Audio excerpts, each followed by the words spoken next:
Never done that one. I've heard of this cloud. Okay. All right, let's get started with introductions. I know we're waiting for Brian Hanspicker, and thank you, Tom, for agreeing to join us. I know Brian had asked you to tell us about what's going on with NIM. So yeah, my pleasure. Really exciting. Really exciting to have all of you, actually. So let's start.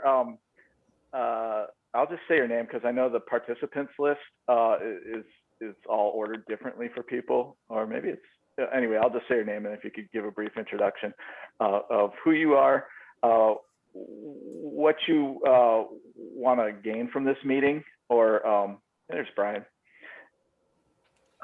What you want to gain from this meeting, or what you're interested in talking about, just super briefly, and then we'll have time during this call. I hope it'll last about just an hour, just to we can cover that in the free-flowing part of the discussion. So Adam Pertman. Hello, I'm the Daniel Stein substitute. Now I work with Stewards of Change. I've been with them for about 7-8 years. I work at Daniel's side on all our projects, including this one, and that's it. And I'm the coordinator of some sort and communications guy for the National Interoperability Collaborative, and that's sort of the umbrella under which I participate in these meetings, because I ostensibly need to, not ostensibly, I try to coordinate the various efforts that we make, and so I'm not a technologist, but I try to learn from you guys and apply it across Stewart's work. And you also correct all of our bad grammar. That's one of my bad habits. No, we need it. Brian Hanspicker, if you could please introduce yourself and what you're hoping to kind of get or bring to this group. Oh, well, hi. Yes, I'm Brian Hanspicker, CTO of Open City Labs, amongst other hats that I wear, and also one of the technical leaders on Project Unify. And I am hoping that we can, in the fullness of time, come up with an ontology for human services, and perhaps even lay the groundwork for creating some ontologies for other domains in which Project Unify is working. Thank you, Brian. Kenneth Salyards. Hi, I'm Ken. I'm with the ACF. I'm the ACF interoperability lead. And so we're just working through different things. We've done some stuff in NIM and so on. So we will push the envelope some, hopefully, and get some real work done. Thank you, Ken. Paul Meister. Hi, I'm Paul Meister. I work at Montefiore Medical Center, part of this group, but I don't quite understand why I'm here. So I'm hoping to learn if there's something that I can contribute. Okay, great. Thanks, Paul. David Canavan. Good morning. I work primarily with the U.S. Department of Housing and Urban Development Office of Special Needs Assistance Programs, which fund the country's homeless services, and I lead their disaster technical assistance team there, and have a background in privacy and consent around HMIS data, and helped to draft some of the early policies and procedures around HMIS. And I'm here mostly because whatever Eric's working on is always really interesting. So I'm glad to always hear what he's up to, and just seeing the confluence of everything through FQHCs and homeless programs during COVID has really driven home how critical this work is. So I'm going to dig back into it. Just an aside, we should lure you also into the Project Unify Consent Governance Working Group. You may find a lot of commonality with the other folks, including, for instance, Ken Salyard. So some encouragement. And Ken started Consent to Share as an aside. So, yeah. So Jennifer Hall. Hi, good morning. I'm Jennifer Hall. I'm with the state of Colorado, and I'm just looking for always ways to brainstorm, collaborate, align, share information. Excellent. And Matt David, Bishop. Jennifer is co-chair of the Consent Governance Working Group. Lots of consent. Sorry, I didn't mention you earlier, Jennifer. I haven't gotten through my first cup of coffee yet. Uh-oh. We'll Yeah, know I when that understand happens. that. And don't worry, I definitely will be reaching out. So don't worry about that. But Jennifer's on Mountain Time, so. Matt Bishop.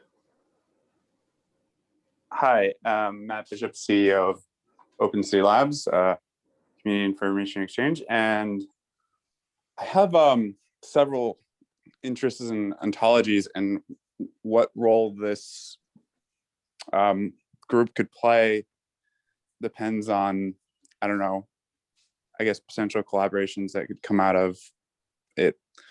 One is around ontologies and their kind of related cousin knowledge graphs. And then the second is how ontologies might be able to use to address some privacy and consent concepts by essentially embedding data governance and consent metadata like within the ontologies themselves. And the third is in how knowledge graphs and ontologies and how they can play along with machine learning and artificial intelligence. Thank you, Matt. Let's back up. Dave Walsh got in. Hi, Dave. Yeah, I'm a little unstable this morning as well, so we'll see how it goes. So Dave Walsh, background is primarily Medicaid. I have been involved in Project Unify, I guess since the beginning.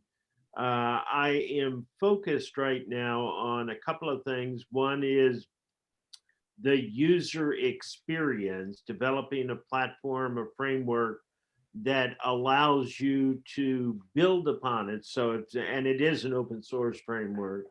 So for example, if Eric had a need to build an application, he could use this foundation for the user experience in it. The other thing that we're doing now is focusing in on person matching. So we've got a person matching working group going. Pradeep and Rita were very involved with person matching last year. And we got as far as defining what the theoretical approaches to it were. Now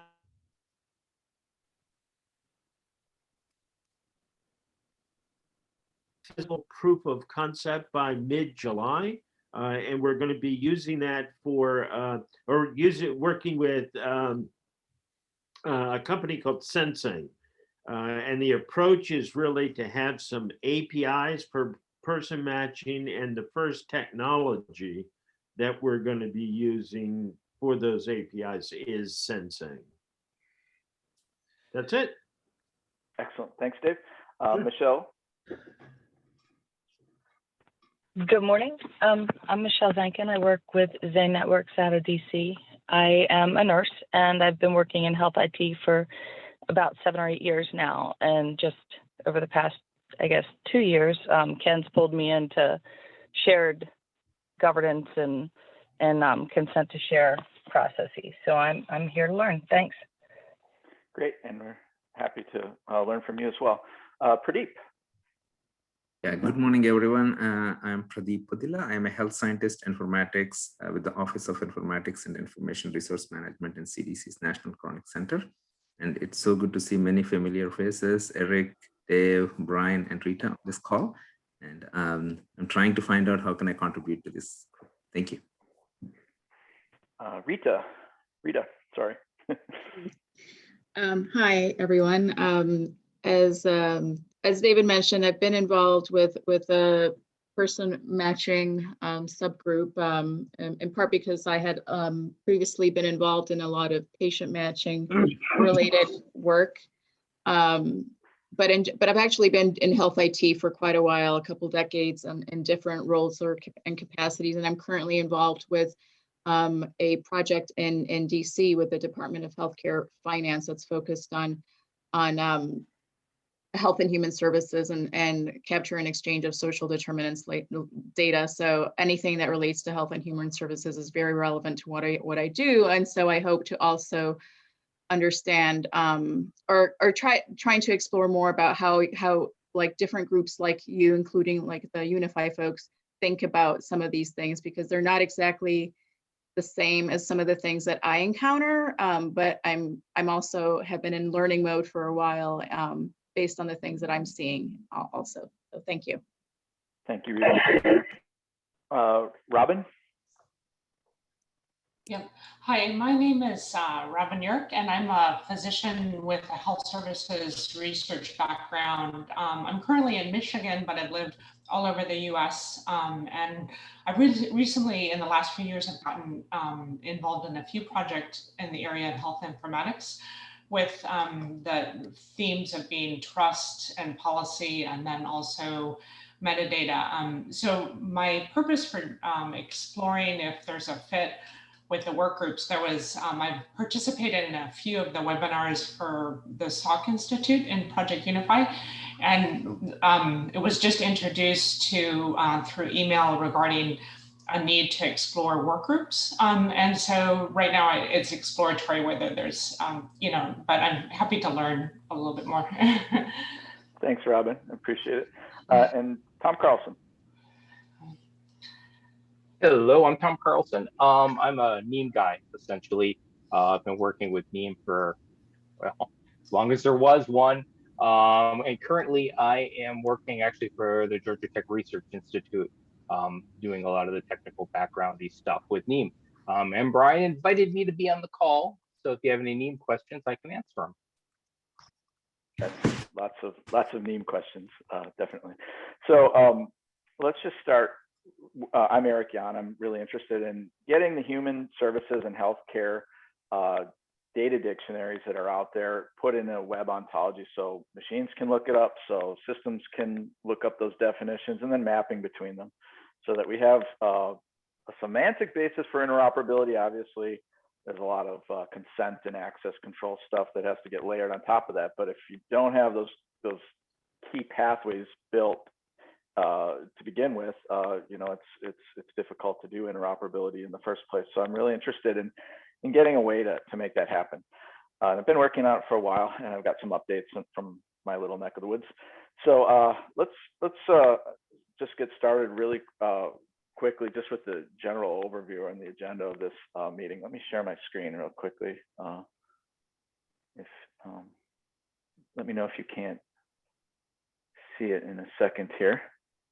Is it showing on the screen? Yep. Yes. Okay, great.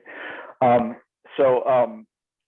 think today being the kickoff meeting for this group in Project Unify is, you know, it has a series of demonstrations, if you don't know, and we're starting one with integrated care for kids. And it's possible that we may be able to fold some of this technology into that demonstration as a way to have kind of like a sharing, a way for many domains to share basic data about a child that is part of the use case scenario.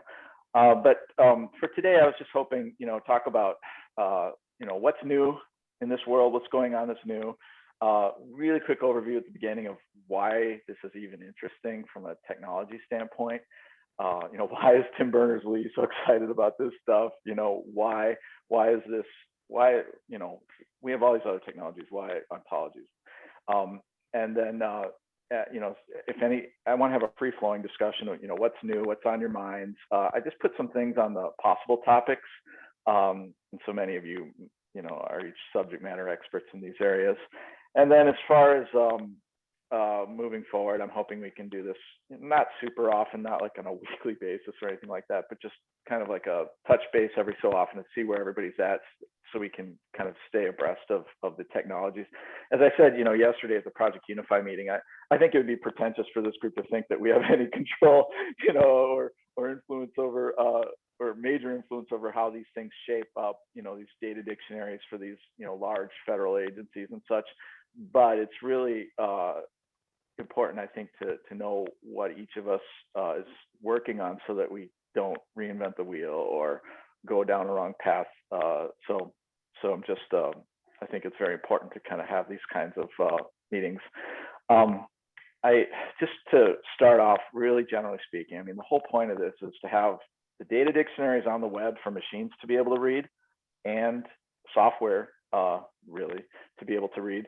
And the data that conforms to these web definitions, and the web definitions are called OWL, Web Ontology Language. I don't know how the W got after the O, but it's that way.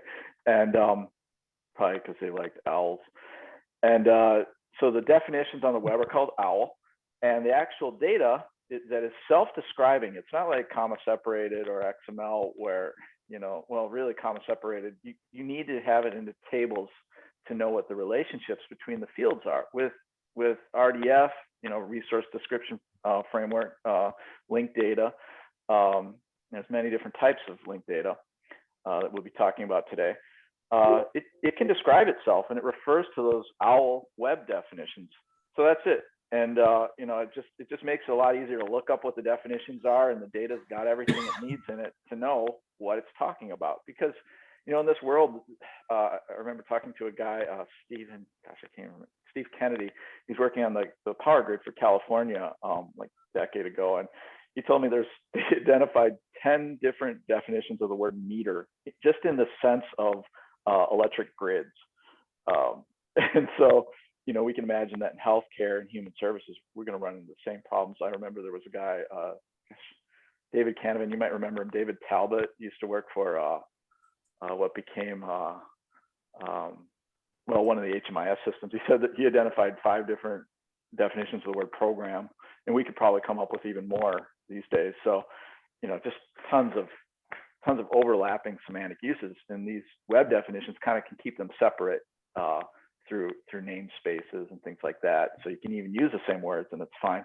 So you know, with that, I put some links at the bottom with the overall vision, and from Tim Berners-Lee himself, and then linked data and some videos, nice YouTube videos on linked data and JSON LD, which is one of the types of linked data. RDF is, you know, the broader concept, but there's many different ways of sharing it. Just for you to click on, and that document is shared on the invite as well if you want to look at it yourself and click on those links. And then I was hoping we could talk about tools and things that we use to get this kind of work done in the real world. So anyway, let me open it up. Does anybody have any topics they want to go over today? And that can be the rest of our meeting, is just sharing information.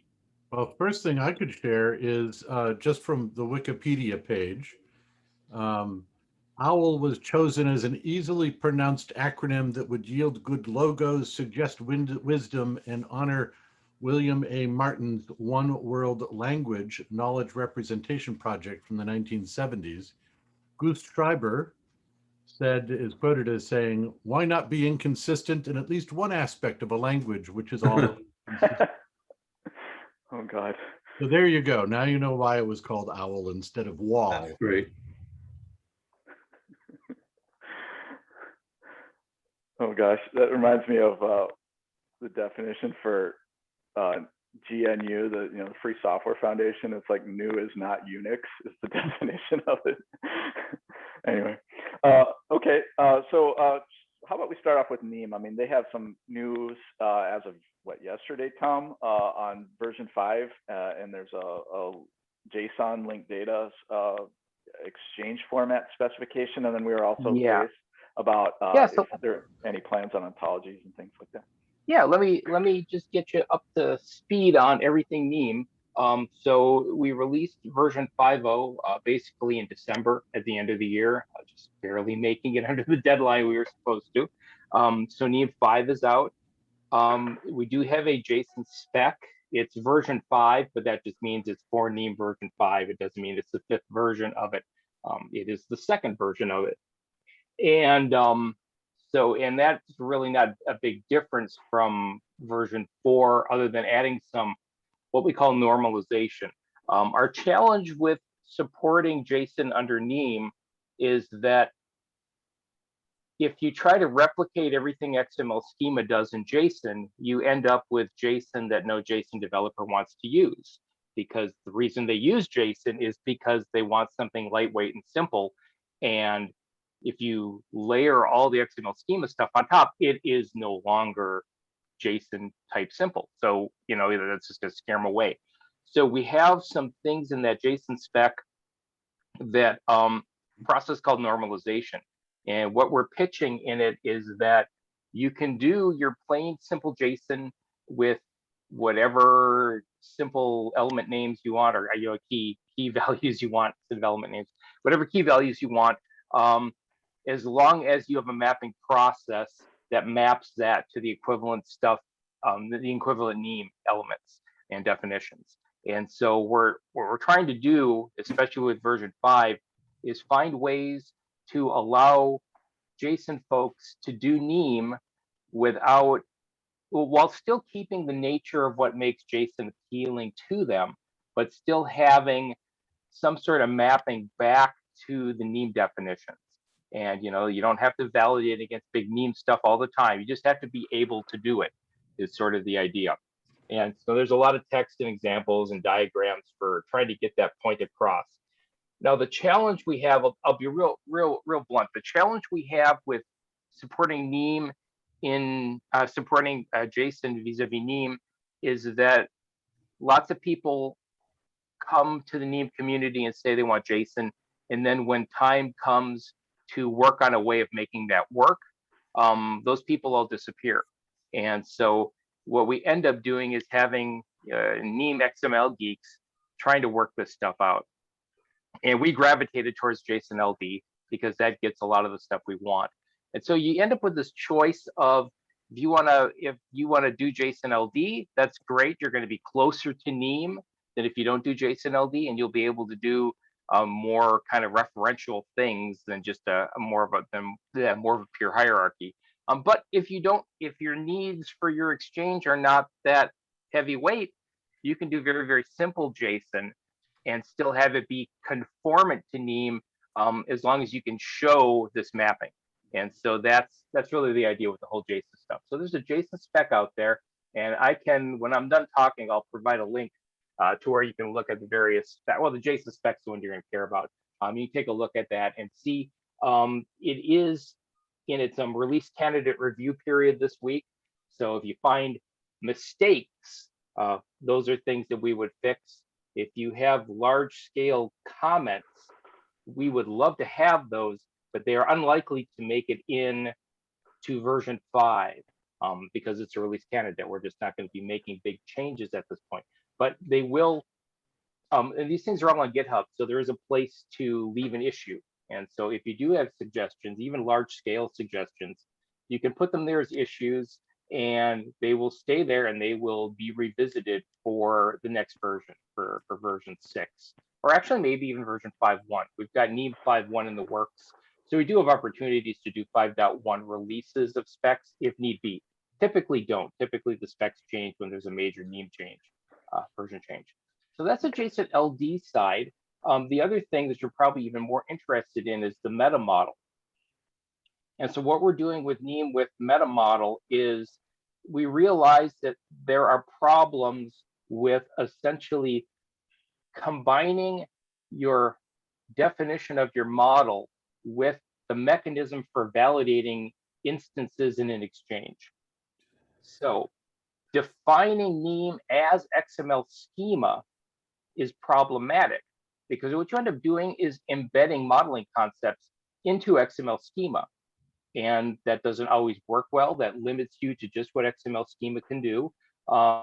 It makes it difficult then to move from XML schema to another technology, be that JSON LD, be that RDF, be that some sort of directed graph, be that SQL, because I want to put it in a database, be that some other graphical notation, because I want to make pretty charts, whatever, or even be that, you know, a textual output. So it's just difficult. It's difficult to move between those kinds of technologies. So the idea with meta model is the meta model is actually a framework that we use to define models. And it could define any number of models, but the model we're defining as NEAM people is the NEAM model. And so we define that as the NIM model. Now that NIM model is XML, but it's not XML schema. It's just plain old XML. It uses modeling terminology and for the tags. So for modeling people, it should make more sense. You don't have to know XML schema really well and then know how modeling concepts were mapped to XML schema concepts to understand the modeling concepts. And that's the basic idea. Have the model in modeling terms and then write transformations to go from that model to XML schema or JSON's LD or JSON's schema or SQL or RDF and OWL or whatever kind of format you might need it in. And the idea is it's much, much easier to transform from the definition of a model to specific technologies than it is to translate between specific technologies, as each specific technology has its own strengths and weaknesses. And so that is the whole idea there. In terms of status, it's mostly working, but we're doing a couple of things we're doing right now is we're doing a gap analysis to see what features in NIM might still be missing. So there's still that process to go through. We are also in the process of doing some transformation software. So various NTAC members, and that's the NIM's technical architecture group.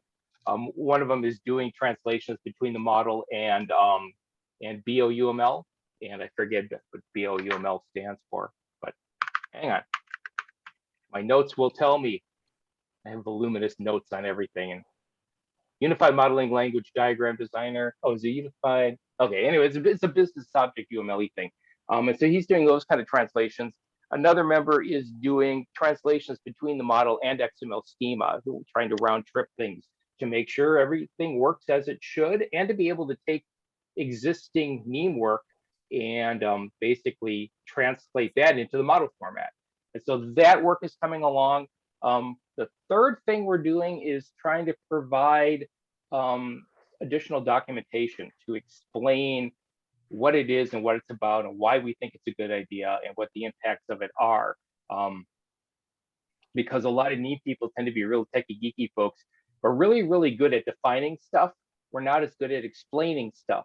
And so I've been working on an introduction to this that's more along the lines of explaining. It's not a technical definition of it. It's not a specification. It's more. It's not even a. We've been calling it a primer, but it's not even that. It's more just.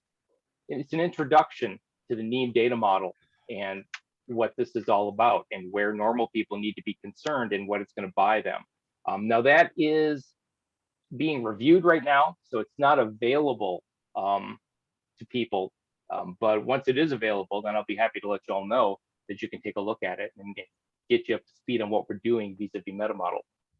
I think that covers the main things. Ontology-wise, the way ontologies work with NIM is that things ebb and flow, and people come to us and say we're really interested in doing ontologies with NIM, and everybody gets really excited, and then we have a couple of calls and we watch some presentations, and then everybody goes away. And 6 months to a year later, it happens again, and everybody's all excited about ontologies again. There's just never a long-term effort regarding ontologies. And from a NIM perspective, what NIM folks really want, in terms of the committees and management office is, really more narrowed use cases. Nobody wants to try to convert NIM to some ontology format based on the promise that it will be better. What we'd rather do is be able to take a small subset, be able to take a use case, some sort of exchange, some sort of situation of limited scope that we can try and see how well it works. And I think that's part of the problem we always get hit on is that exact problem, is something we can put our hands around, because we're not gonna transform NIM into an ontology because Brian tells us it's a good idea. I like Brian a lot and I respect it, but we're not going to do it just because Brian says it's a good idea. So that's really kind of the hang up there, is NIM needs something manageable to take a poke at rather than a large scale effort to see if it works. That's what keeps holding up ontologies, is a lack of sustained interest from anyone and sustained communication, combined with a lack of a realistic use case that is manageable to try and do these sort of transformations and ontologies for. Huh. There, that was a lot at the risk of taking up the whole call. That's a NEAM update. Any questions?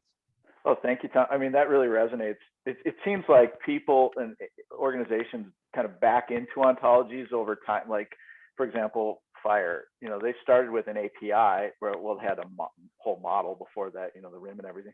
But ontologies came after the API, which, from I don't know, a system design, maybe that's a little cart before the horse, but that's how everybody seems to go. Yeah.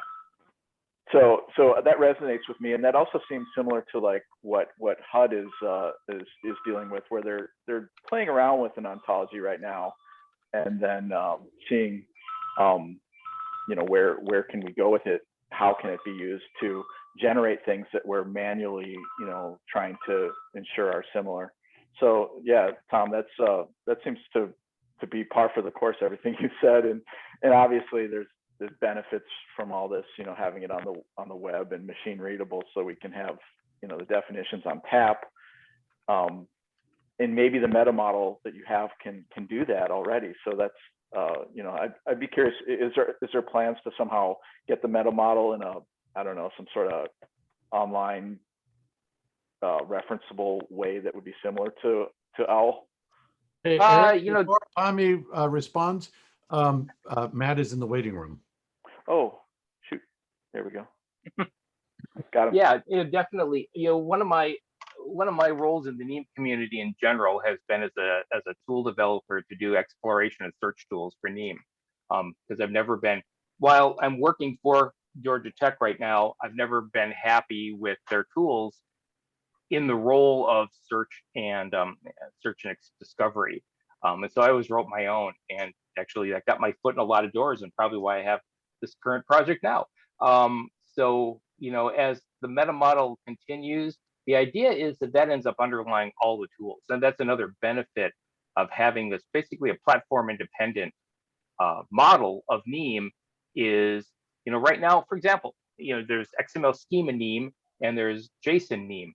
And there are tools for searching and discovering and working with XML schema NEAM. That's called the SSGT. And there's a separate tool for working with NEAM as JSON, and that's called Movement. And it's two separate tools, two separate code bases, two separate data sources on the back end. And that's not how to do it, right? The way to do it is to have a platform independent model that you can then have and then translate that into whatever specific formats you need. And so there'll be some sort of discovery tool. I know I'll probably write my own versions. I know Georgia Tech will have their versions. And so, yeah, it'll be available in some form. Exactly what form that takes, I don't know. For Georgia Tech, it'll probably be backend stuff, and you'll still access the same information through their existing tools. But for me, I'm a big believer in it's the Geico commercial philosophy. So Geico Insurance has a philosophy around their commercials, and their philosophy is we will try any silly thing that comes into our heads and see if it works, because that's the only way to really know. We don't know. We're not the customer. We don't know what's going to work. Who knew the gecko would work? Who knew the cavemen would work? Right? Nobody knows that ahead of time. So Geico will try just about anything in a commercial. And if it doesn't work, then they go, okay, and they move on to another idea. And if it works, then they leverage that. That's kind of how I view search and discovery of this stuff. There's a lot of ways to do it. I can build you a site easily that says, here's a page for each thing in this model and tells you its definition. And that's great. And I can even list, how it relates to other things. But then it's like, well, but do you want a graphical thing for that? How do you want that? Do you want, a bunch of nodes hooked by lines? That's good, but it falls apart if it gets too complex. Do you want UML diagrams? That's good too, but it falls apart when you zoom out too far. I'm a big believer in trying a lot of different ideas on how to visualize this stuff. And right now, NEAM being XML schema as it's really what it exists as its native format, if you will, that limits you to what kinds of things you can do. If you abstract it out to a model, now you have a little more flexibility and we probably have more tools already developed to draw upon. So that's a long way of saying, yeah, there should be tools. What Georgia Tech doesn't do in terms of ideas, I'll do weird ideas too on my own. And one final thing, one other benefit to meta model is to try to make you not have to know NEEM as well as I know NEEM in order to write a tool that uses NEEM. That right now, the development, people talk about full stack developers. Well, if you want to write tools that use NEEM, you got to know front end stuff, you got to know UI stuff, you have to know back end stuff, you need to know database stuff, you need to be able to parse XML, you need to understand XML schema at a deep level, not I read a tutorial, at a deep level, and you have to understand NEEM itself very, very well to know how its concepts are instantiated as XML schema. That's a lot to know. There aren't too many people who know all that. So if we can abstract the modeling stuff so that you don't have to be a NEEM expert, you don't have to be me to write tools. That's a good thing. That opens up the tool world. And that's just a really good thing overall. Whew. I hope that was a good enough answer. It was pretty long. Yes, no, thank you. Thank you very much. I love the meta model. It's very cool. Good. I'm not sure. I had to accidentally drop, so I don't know if anybody put it in the chat, but I'm going to put it in right now.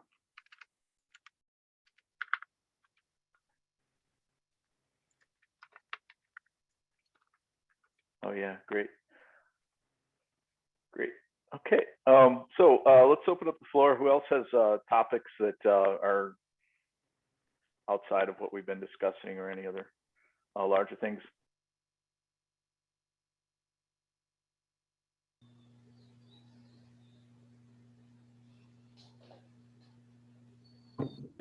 Question for Ken.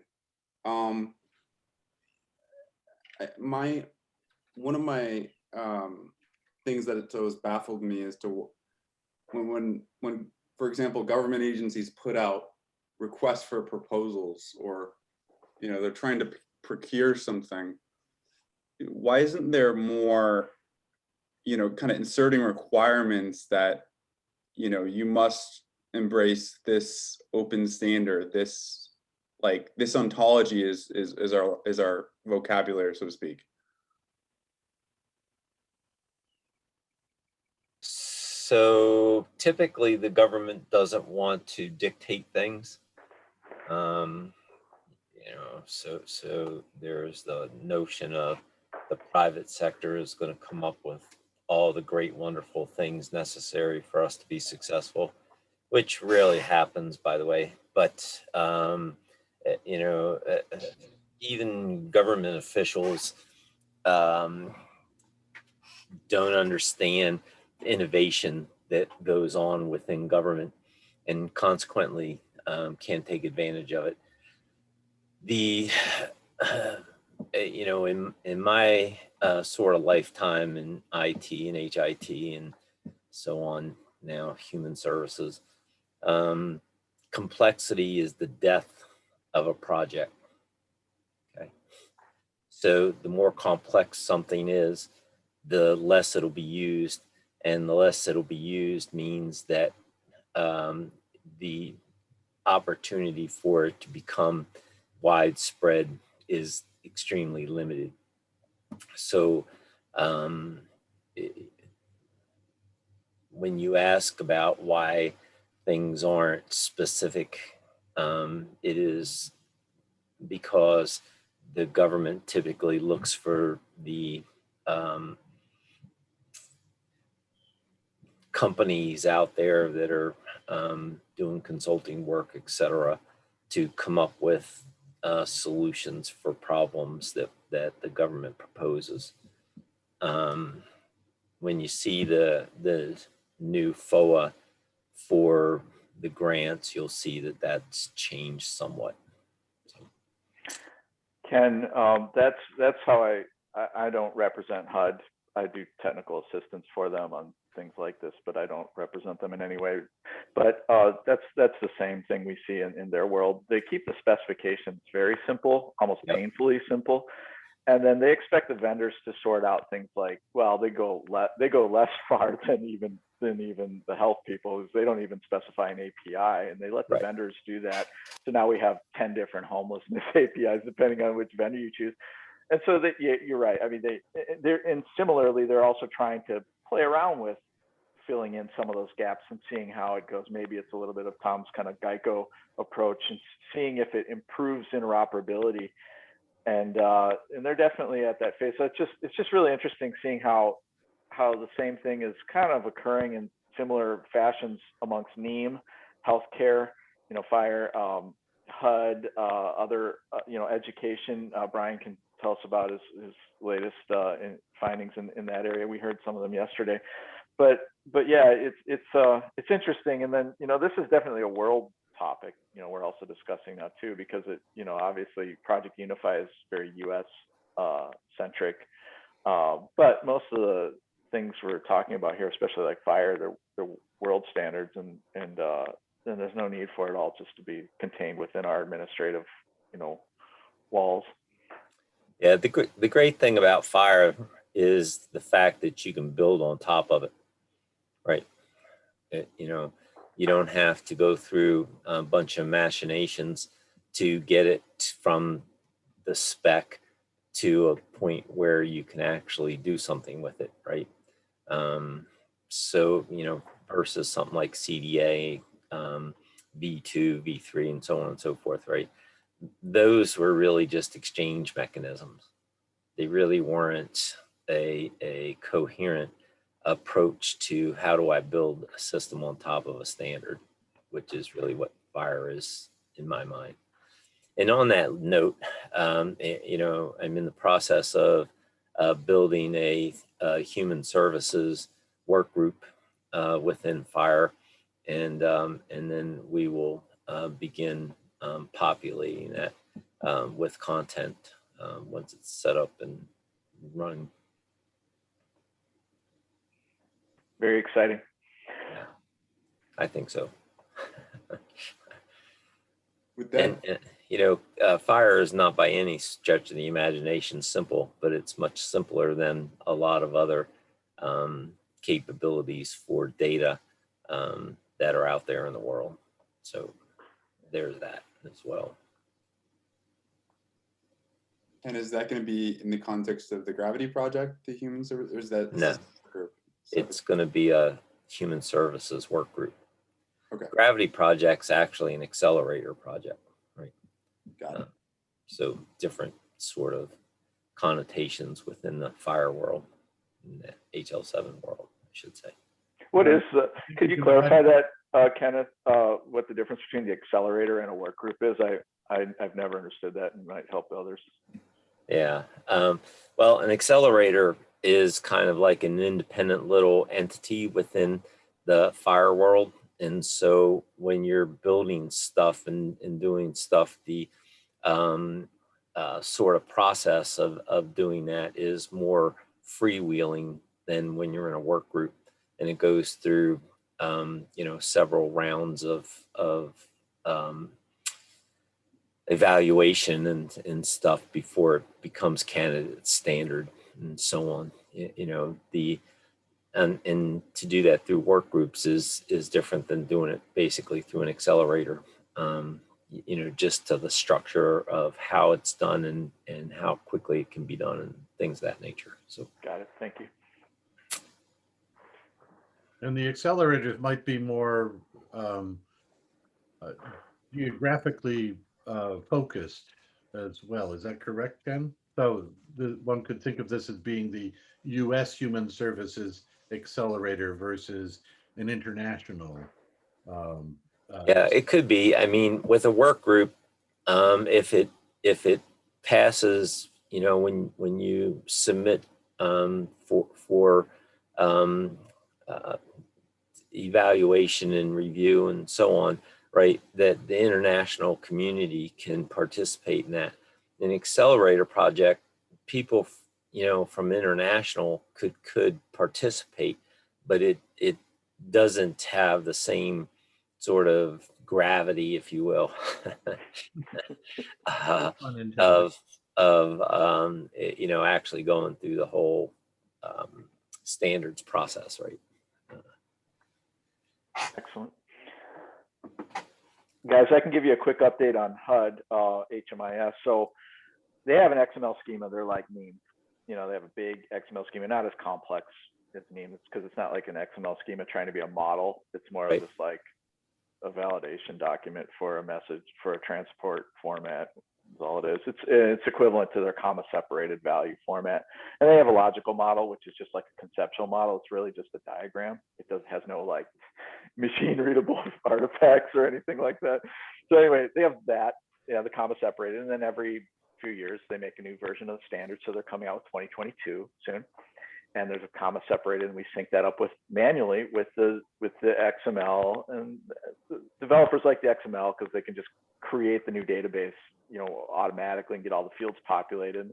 CSV they like because it's easier for practitioners to hand edit the formats that they're bulk uploading and stuff like that, you know, to get the data shared across the nation. You know, they don't do client level sharing so much. But see, that's primarily because they just receive data, right? They're not really building the system to implement a homeless management system, right? Right, because the vendors are doing that. And then they have, and the vendors actually do implement the import and export using those formats. But how they do that is secret sauce, right? And so anyway, so now HUD's saying, you know, let's take the logical model, let's make it OWL. You know, let's make it like, let's try taking a page out of the Firebook and just making a machine readable ontology. And then from there, we're going to try to generate the CSV and the XML. So sort of like what Tom's talking about with his meta model. You know, that way you have one top level artifact that is the source of the model, and then how that's like split into CSV files or one big XML schema, you know, is that'll just be some code, and then we won't have any mistakes, because right now we have transcription mistakes and other issues.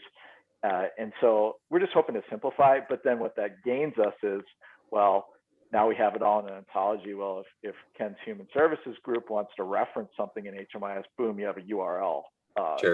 You know, point to their specific definition in the version of that with no ambiguity, and then how that maps or just ingest that direct, you know, whatever you want to do with it, but it's at least out there and ready for machines to deal with, instead of, you know, humans always retyping things. So we'll see what the, you know, definitely a Geico kind of mentality like Tom was talking about, but we'll see what goes. But I'm just trying to create artifacts that they're machine readable, they're automated, and then let the developers go nuts with it. It's essentially it. But you know, we've heard from the vendors they want automation from HMIS, Homeless Management Information Systems standards. They don't want to have to decide on their own how these things, the logic is implemented and how the model is built, because it's causing incompatibilities. You know, we have some vendors that have had vastly different opinions on even, you know, it's like constitutional interpretation, you know, by judges. You know, it gets like that, and it's ridiculous. And there's really, you know, HUD definitely had one thing in mind, in my opinion, or at least they are specific enough, and if they would just nail it down at the model format, that would iron out a lot of problems that we have, like on how a household is defined or things like that. Right. And so that's the problem with an extract, right? Is because they can't get into that level of detail when, you know, and they say, I want you to send me this information. And, you know, in our world, it's going to be this attribute name and so on and so forth. And when we get that, then we can combine it with other stuff from other people and so on and so forth, so we can do reporting. Basically, the whole job of HMIS for HUD is reporting, right? Yeah. Well, I mean, that's where it started. You know, I agree. And I used to kind of taunt them with the fact, you guys are just doing a big report, aren't you? Right. But now it's changed to, you know, with the whole coordinated entry thing, they're doing prioritization and triage at the community level. But for sure, but that's reflected as a data element or a set of data elements within HMIS. You follow me? The people that are actually building the systems are doing all the, you know, quote unquote hard work to make the stuff work, right? And to end up with you know, data attributes that they can send to HUD. So those are the kinds of differences that we see from, you know, a government. If you look at TANF, for example, you know, Congress was quite specific by defining data elements within legislation, defining what data elements they have to collect for TANF, or ACF has to collect for TANF, for example, and so on and so forth, and other programs like that, right? So it's nothing about how do you get to those data elements, right? What content and so on. It's just that you have to have this data element and it's representing this piece of data, right? Right. Yeah, I think with that continuum of care, they can go outside what HUD wants. They kind of say like, well, you know, define your plan, your 7-year plan or whatever, and then go for that. And it can diverge from what HUD wants, but yeah, how they find the money for that, you know, it's kind of a sell to HUD and it's the local. Exactly. And then they go off and do a one-off. Yep. And then another vendor comes along and does another one-off and another one-off, and you know, pretty soon you have a fair amount of chaos going on. And it's expensive. It's expensive as heck, you know, because like when I worked for Department of Workforce Development region, 3-county region, we had one DOL system. It was like some Oracle built system around 2000, and everybody in the nation had to use it. Right. Yeah, it was cheap, much cheaper than this vendor model that we have right now of, you know, everybody implementing the spec over and over again in their own systems, modifying it every 2 years, you know, upgrading it. It's wildly expensive. Right. And if you have different systems that have to exchange information in the same format and stuff, you know, those are the kinds of things that things like NIM are good for, right? Because you don't have a commonality of being built on the standard, right? It's merely an exchange mechanism for sharing data between incongruent, basically, applications, right? Right. So that's where we are. Should we open it up? Like, what's on people's minds? People that haven't been, you know, speaking much so far. Like, what are the big questions? There are no dumb questions.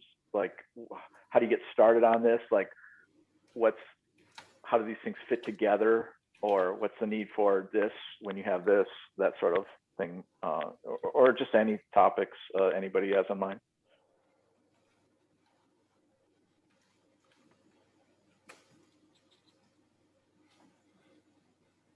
Yeah, this is Pradeep, and I do have a question. So can someone please help me understand the difference between the common data model and the meta model? So I'm just trying to understand the difference between them, the difference between common data models and meta models. If we're talking, you know, in NIM's meta model stuff, the meta model is the framework that we use to define a NIM model. So there is one of the big problems we have, even in the NIM, especially in the NIM community, is the term NIM meta model. At some point, it just started to be called the NIM meta model. And there is no NIM meta model. There is the meta model framework that you use to define models. One of those models you could define is NIM, but it's not a NIM meta model. It's a NIM model designed under this meta model framework. The framework isn't NIM specific. You could use it to define a number of different models. Now we're using it to do a NIM model because that's what we're into. But there's a difference between the meta model, which is a framework for building models, and NIM, the NIM model, which is a model designed under that meta model framework. And then we call that a NIM model instance. And then we call, if you take that and transform it into a technology, then it's a NIM model instance in XML schema or in JSON or in RDF or in whatever. And that exact question and that what's the difference and what are we talking about and what is the NIM meta model, that's all stuff that isn't clear in the technical documentation. You know, the stuff that Matt posted, in the chat. If you haven't looked, you should go look. That's Webb Roberts's technical explanation and definition of meta model and models built from the meta model. I'm working on something that's higher level that explains more about, is basically what I just said, only a little more drawn out and more fleshed out. Unfortunately, that's not available yet. That's still being reviewed, but it should be out fairly soon. But yeah, it's a very common question, and it's a confusion that happens in the NEEM community, especially, is what are we talking about? What is this NEEM meta model? And I keep saying there isn't a NEEM meta model. There's a meta model framework you can use to define a model like NEEM. So it's complex, and I have trouble even keeping it straight in my head. So does that give you a decent answer? Yeah, that was helpful. Thank you. Well, guys, we're running it to the end of our allotted hour, and I think we're just starting this conversation, and it's very exciting for me, and I hope the rest of you would agree that there's a lot to be figured out and coordinated on here. I put a link to the Project Unify. If you want to continue this, digitally, this conversation, just post resources and things to that link, and then if you flag them, I think ontologies, it'll show up in the ontology work group section of Project Unify. And then I'm going to put out a doodle poll in about a month, and then it'll be for so it'll be I'm thinking every 2 months, unless anybody really wants a different time sequence or frequency. But every 2 months, I'm thinking a check-in of this group, keep it to 1 hour, and then hopefully we've got some new information to share, tools or developments as we're going. And the idea here is to, accelerate the adoption of these web models. Any other parting thoughts before we adjourn? So I just wanted to let everyone know that I dropped the most recent, I think it's the most recent CMS rule around interoperability, where they have a pretty large section that focuses on things that relate to equity and, standards around that, including gravity. And so I heard Ken mention something about legislation requirements around TANF. And so it brought this to mind, because I think when we're talking about these things, things like legislation are probably the things that also need to be top of mind, because that's probably what's gonna create more traction for any types of requirements, I would imagine. So I don't know, Ken, if you have comments on that.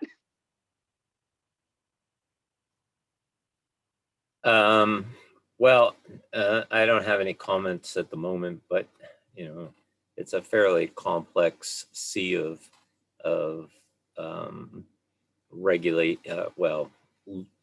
legislation and then subsequent regulations.